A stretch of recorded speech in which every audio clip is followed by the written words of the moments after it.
विद्रोह। एक पत्नी का विद्रोह पति के खिलाफ। रोशनी को अपने माता पिता के घर में रहते हुए करीब 15 दिन हो चुके थे। इस दौरान उसका अपने पति राम से किसी भी तरीके का कोई संपर्क नहीं रहा था।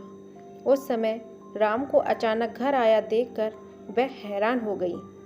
बेटी, आपसी मनमुटाव को ज़्यादा लंबा खींचना खतरनाक साबित हो जाता है। राम के साथ समझदारी से बातें करना।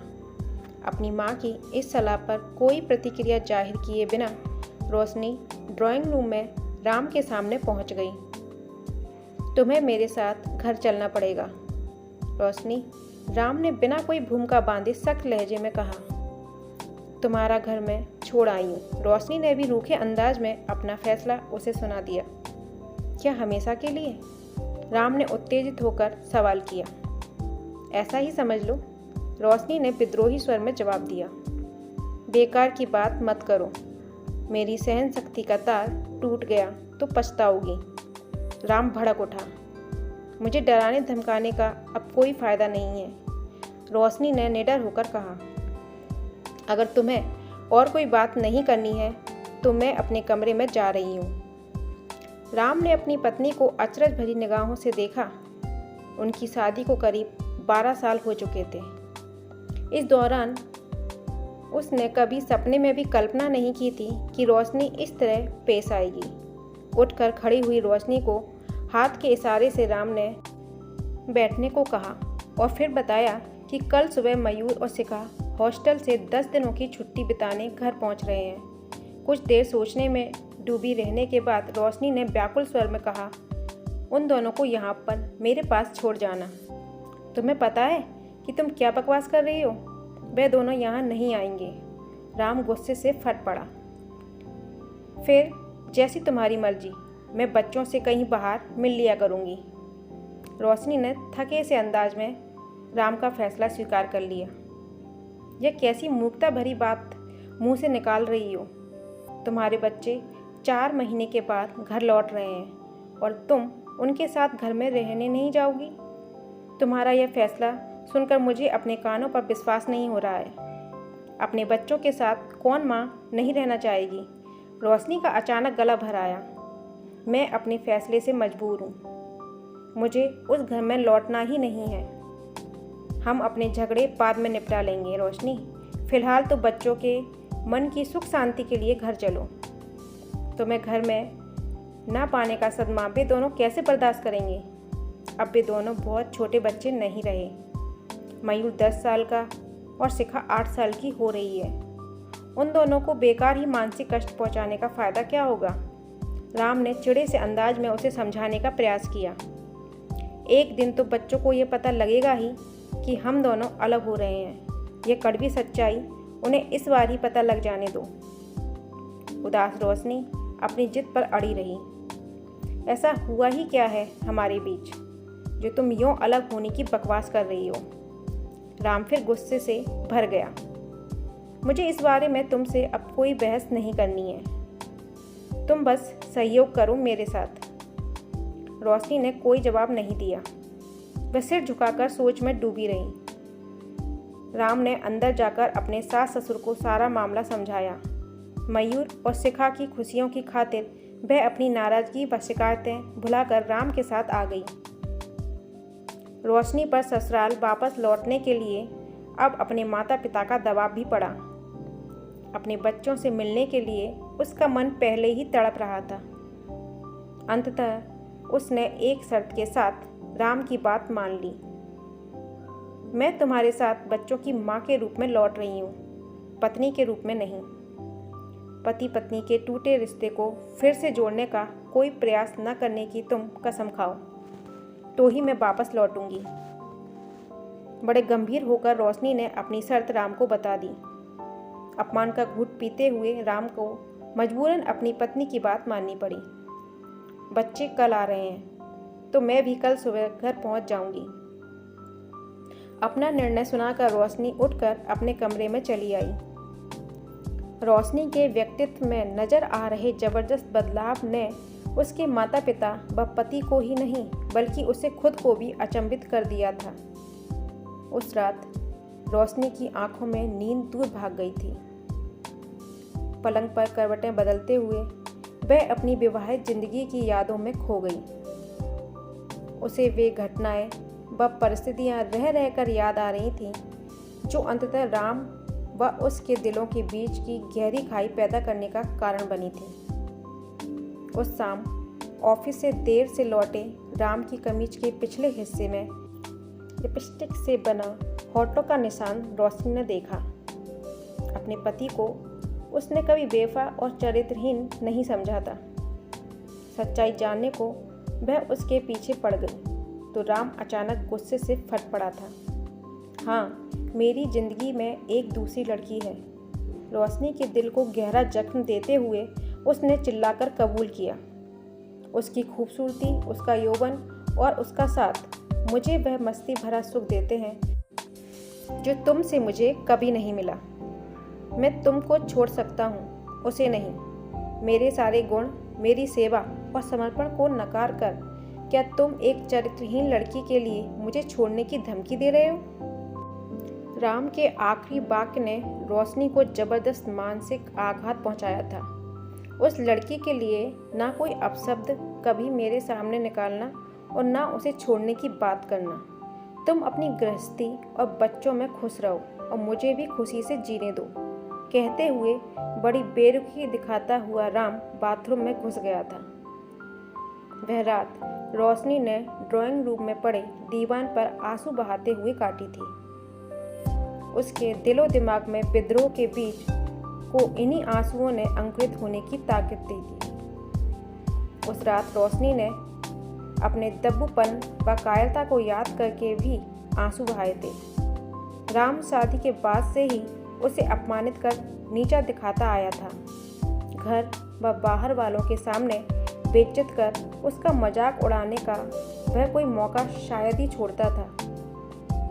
रोशनी के सुंदर नैन नक्श की तारीफ नहीं बल्कि उसके सांवले रंग का रोना वह अक्सर जान पहचान वालों के सामने रोता।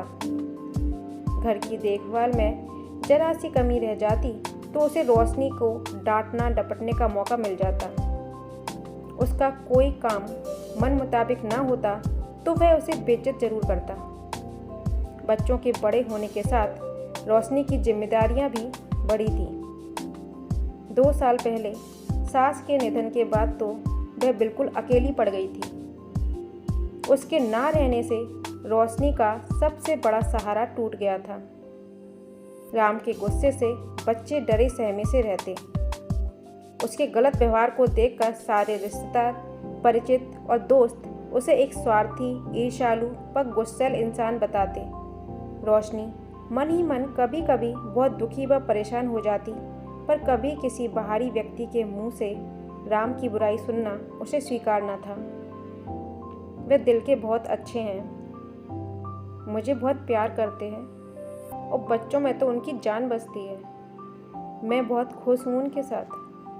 रोशनी सबसे यह कहती भी थी और अपने मन की गहराइयों में इस विश्वास की जड़ें खुद भी मजबूत करती रहती थी।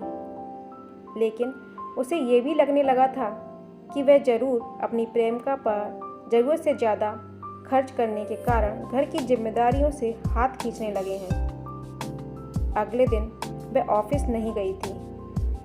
घर छोड़कर मायके जाने की सूचना उसने राम को उसके ऑफिस जाने से पहले दे दी थी। तुम जब चाहे लौट सकती हो, मैं तुम्हें कभी लेने नहीं आऊँगा, यह ध्यान रखना। उसे समझाने मनाने की बजाय उसने उल्टे धमकी दे डाली थी। मैं इस घर में कभी नहीं लौटूंगी। रोशनी ने अपना निर्णय उसे बताया तो राम मजाक उड़ाने वाले अंदाज में हंसकर घर से बाहर चला गया था।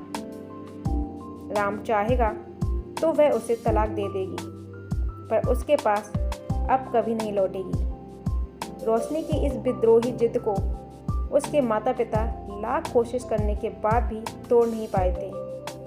लेकिन एक माँ अपने बच्चों के मन की सुख शांति और खुशियों की खातिर अपने बेवफा पति के घर लौटने को तैयार हो गई थी। रोशनी को अगले दिन उसके माता पिता राम के पास ले गए।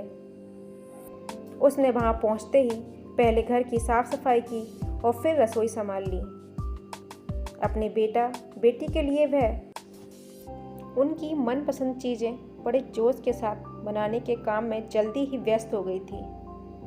राम और उसके बीच नाम मात्र की बातें हुईं। दोनों बच्चों को स्टेशन से लेकर राम जब 11 बजे के करीब घर लौटा तब घर भर में एकदम से रौनक आ गई। मयूर और शिखा के साथ खेलते, हंसते बोलते और घूमते फिरते रोशनी के लिए समय पंख लगाकर उड़ चला। दोनों बच्चे अपने स्कूल व दोस्तों की बातें करते न थकते। उनके हंसते मुस्कुराते चेहरों को देखकर रोशनी फूली न समाती। जब कभी रोशनी अकेली होती तो उदास मन से यह जरूर सोचती कि अपने कलेजे के टुकड़ों को कैसे बताऊंगी कि मैंने उनके पापा को छोड़कर अलग रहने का फैसला कर लिया है। उन हालात को यह मासूम कैसे समझेंगे जिनके कारण मुझे इतना कठोर फैसला करना पड़ा।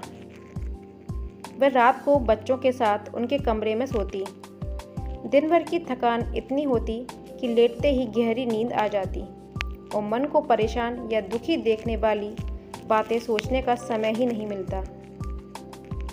राम इन तीनों की उपस्थिति में अधिकतर चुप रहकर इनकी बातें सुनता। उसमें आए बदलाव को सबसे पहले मयूर ने पकड़ा। मम्मी, पापा बहुत बदले बदले लग रहे हैं इस बार। मयूर ने घर आने के तीसरे दिन दोपहर में रोशनी के सामने अपनी बात कही। वह कैसे? रोशनी की आंखों में उत्सुकता के भाव जागे। वह पहले की तरह हमें हर बात पर डांटते धमकाते नहीं हैं। और मम्मी, आपसे भी लड़ना बंद कर दिया है पापा ने। शिखा ने भी अपनी राय बताई। मुझे तो इस बार पापा बहुत अच्छे लग रहे हैं। मुझे भी बहुत प्यारे लग रहे हैं। शिखा ने भी भाई के सुर में सुर मिलाया। अपने बच्चों की बातें सुनकर रोशनी मुस्कुराई भी और उसकी आंखों में आंसू भी झलक आए। राम की बेवफाई को याद कर उसके दिल में एक बार नाराजगी, दुख व अफसोस से मिश्रित पीड़ा की तेज लहर उठी। जल्दी ही मन को संयत कर वह बच्चों के साथ विषय बदलकर इधर उधर की बातें करने लगी। उस दिन शाम को राम बैडमिंटन खेलने के 4 रैकेट और शटलकॉक खरीद लाए। दोनों बच्चे खुशी से उछल पड़े। उनकी जिद के आगे झुकते हुए रोशनी को भी उन तीनों के साथ बैडमिंटन खेलना पड़ा। यह शायद पहला अवसर था जब राम के साथ उसने किसी गतिविधि में सहज व सामान्य होकर हिस्सा लिया था। उस रात सीमा बच्चों के कमरे में सोने के लिए जाने लगी तो राम ने उसे रोकने के लिए उसका हाथ पकड़ लिया था। नो, गुस्से और नफरत से भरा सिर्फ एक शब्द रोशनी के मुंह से निकला तो राम की इस मामले में कुछ और कहने या करने की हिम्मत ही नहीं हुई।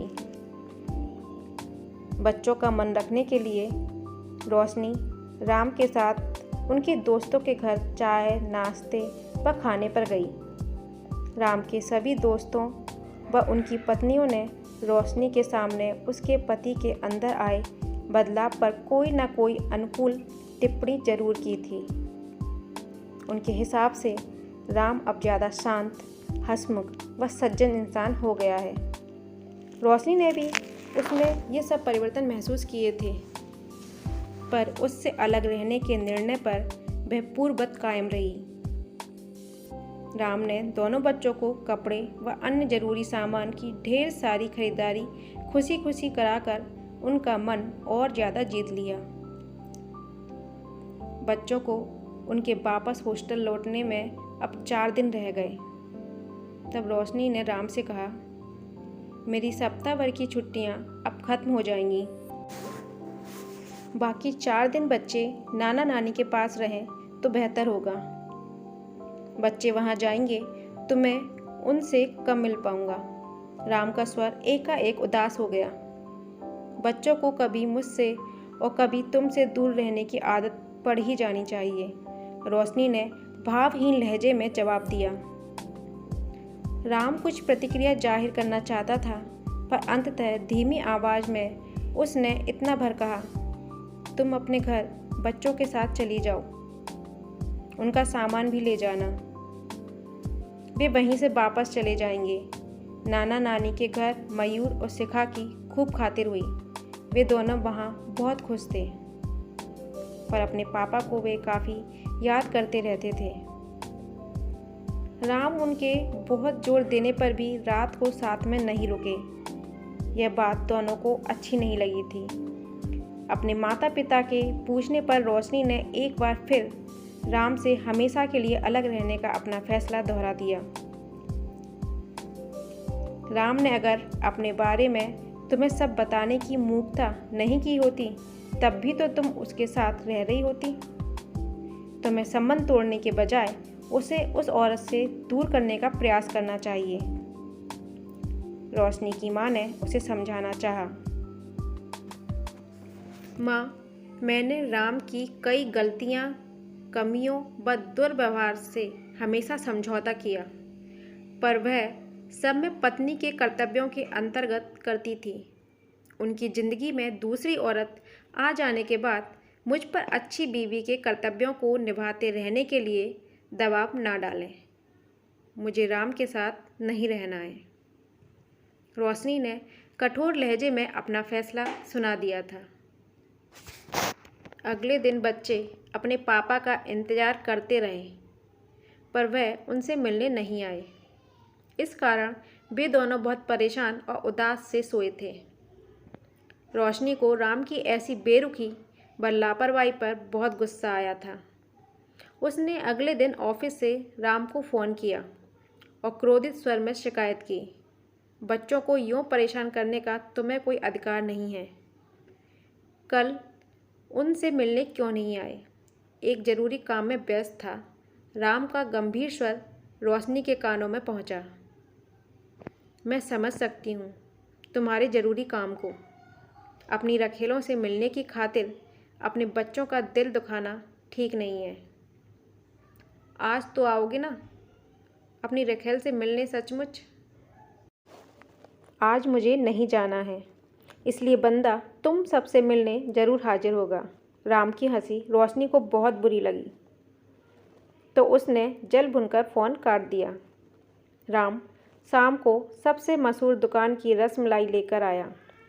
यह रोशनी की सबसे ज़्यादा पसंदीदा मिठाई थी। वह नाराज़गी की परवाह न कर उसके साथ हंसी मजाक व छेड़छाड़ करने लगा। बच्चों की उपस्थिति के कारण वह उसे डांट डपट नहीं सकी। राम दोनों बच्चों को बाजार घुमाकर लाया। फिर सब ने एक साथ खाना खाया।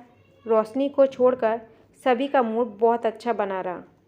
बच्चों को सोने के लिए भेजने के बाद वह राम से उलझने को तैयार थी, पर उसने पहले से हाथ जोड़कर उससे मुस्कुराते हुए कहा, अपने अंदर के ज्वालामुखी को कुछ देर और शांत रख कर ज़रा मेरी बात सुन लो dear. Don't call me dear. Roshni चिढ़ उठी। यहाँ बैठो प्लीज़। राम ने बड़े अधिकार से रोशनी को अपनी बगल में बिठा लिया, तो वह ऐसी हैरान हुई कि गुस्सा करना ही भूल गई। मैंने कल पुरानी नौकरी छोड़कर आज से नई नौकरी शुरू कर दी है। कल शाम मैंने अपनी रखेल से पूरी तरह से संबंध तोड़ लिया है और अपने अतीत के गलत व्यवहार के लिए मैं तुमसे माफ़ी मांगता हूँ। राम का स्वर भावुक था। उसने एक बार फिर रोशनी के सामने हाथ जोड़ दिए। मुझे तुम्हारे ऊपर अब कभी विश्वास नहीं होगा, इसलिए इस विषय पर बात करके न खुद परेशान हो न मुझे तंग करो। ना चाहते हुए भी रोशनी का गला भर आया। अपने दिल की बात मुझे कह लेने दो रोशनी। सब तुम्हारी प्रशंसा करते हैं, पर मैंने सदा तुम में कमियां ढूंढकर तुम्हें गिराने व नीचा दिखाने की कोशिश की, क्योंकि शुरू से ही मैं हीन भावना का शिकार बन गया था। तुम हर काम में कुशल थी और मुझसे ज़्यादा कमाती भी थी। मैं सचमुच एक घमंडी, बददिमाग और स्वार्थी इंसान था, जो तुम्हें डराकर अपने को बेहतर दिखाने की कोशिश करता रहा। फिर तुमने मेरी चरित्रहीनता के कारण मुझसे दूर होने का फैसला किया।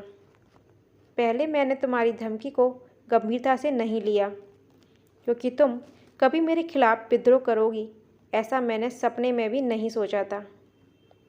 पिछले दिनों मैंने तुम्हारी आंखों में अपने लिए जो नाराज़गी व नफ़रत देखी, उसने मुझे ज़बरदस्त सदमा पहुंचाया। रोशनी, मेरी घर गृहस्थी उजड़ने की कगार पर पहुंच चुकी है। इस सच्चाई को सामने देखकर मेरे पांव तले की ज़मीन खिसक गई। मुझे तब एहसास हुआ कि मैं न अच्छा पति रहा हूँ न पिता, पर अब मैं बदल गया हूँ। गलत राह पर मैं अब कभी नहीं चलूँगा, ये वादा दिल से कर रहा हूँ। मुझे अकेला मत छोड़ो।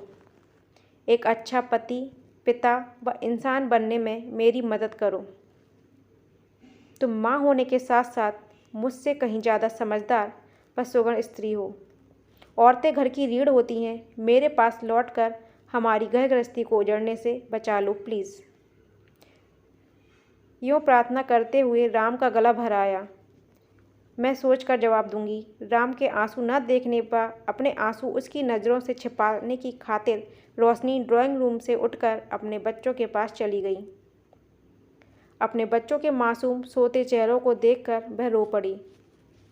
उसके आंसू खूब बहे और उन आंसुओं के साथ ही उसके दिल में राम के प्रति नाराज़गी, शिकायत व गुस्से के सारे भाव बह गए। कुछ देर बाद राम उसके कमरे में विदा लेने आया। आप रात को यहीं रुक जाओ, कल बच्चों को जाना है, रोशनी ने धीमे कोमल स्वर में उसे निमंत्रण दिया। राम ने रोशनी की आंखों में झांका। उसने अपने लिए प्रेम के भाव पढ़कर उसका चेहरा खिल उठा। उसने बाहें फैलाई और लजाती रोशनी उसकी छाती से लग गई। फ्रेंड्स, आपको ये कहानी कैसी लगी कमेंट बॉक्स में ज़रूर बताइएगा, और कहानी पसंद आने पर मेरे चैनल को लाइक शेयर सब्सक्राइब ज़रूर कीजिएगा। Thanks for watching.